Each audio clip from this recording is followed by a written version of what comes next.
আসসালামু আলাইকুম রহমতুল্লাহি ওয়া বারাকাতু। দেশ এবং দেশের বাইরে থেকে এই মুহূর্তে যারা দেখছেন সকলকে জানাচ্ছি মাসরুল এগ্রো ফার্মের পক্ষ থেকে আন্তরিক শুভেচ্ছা এবং অভিনন্দন।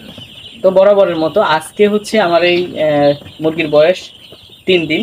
তো বলেছিলাম 1 থেকে 35 বা 30 দিন যে কয়দিন আর কি লালন পালন করি আপনাদের ভিডিও সহকারে আমি ধারণ করে উপস্থাপন করব যে কবে কি ঔষধ আমি ব্যবহার করেছি। তবে আজকে যদি বলতে চাই যে তৃতীয় দিনে আমি মুরগিকে কি ঔষধ দিয়েছি সেটা হচ্ছে ফার্স্টে সকালের পানিতে লাইসোবিটের পানিটা দিছি। এটার অন্যতম কারণ হচ্ছে আমার মুরগিটা একটু দুর্বল দুর্বল ছিল, এই কারণে হচ্ছে লাইসোবিটের পানি দিছি এবং দুপুরে যে পানি সেইটা আপনার 2+ দিয়েছি এবং দুপুর দেখা যাচ্ছে 3 থেকে 4 ঘন্টার পানি চলছে।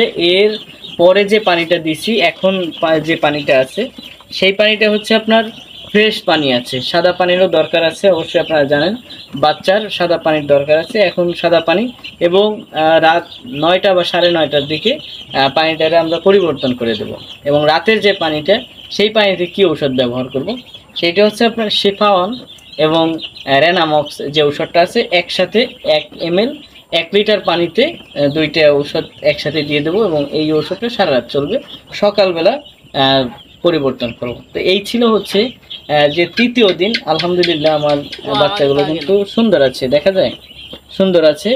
এই রকমের প্রায় বাচ্চাগুলো কিন্তু অনেকটা দুষ্টপুষ্ট আছে। তৃতীয় দিনে যেমনটা থাকা দরকার তেমনই আছে আল্লাহর রহমতে। তবে যদি কোনো পরিবর্তন আসে বাচ্চার কোনো সমস্যা হয় সেইটা আপনাদের সাথে শেয়ার করব। অবশ্যই আপনারা এই শীতে মানে হালকা যে ঠান্ডা তারপরে বাইরে যে বৃষ্টি এই পরিস্থিতিতে অবশ্যই লাইসোবিটটা অত্যন্ত জরুরি বলে আমি বিবেচনা করি। আপনারা অবশ্যই মাঝে মাঝে এই বাচ্চাকে লাইসোবিট খাওয়াবেন, তাহলে এর টাইটের ক্ষমতাটা বৃদ্ধি পাবে। তো এই ছিল আজকের ভিডিও। ভালো লাগলে অবশ্যই শেয়ার এবং সাবস্ক্রাইব, একটি কমেন্ট করে আমার পাশে থাকবেন। ধন্যবাদ।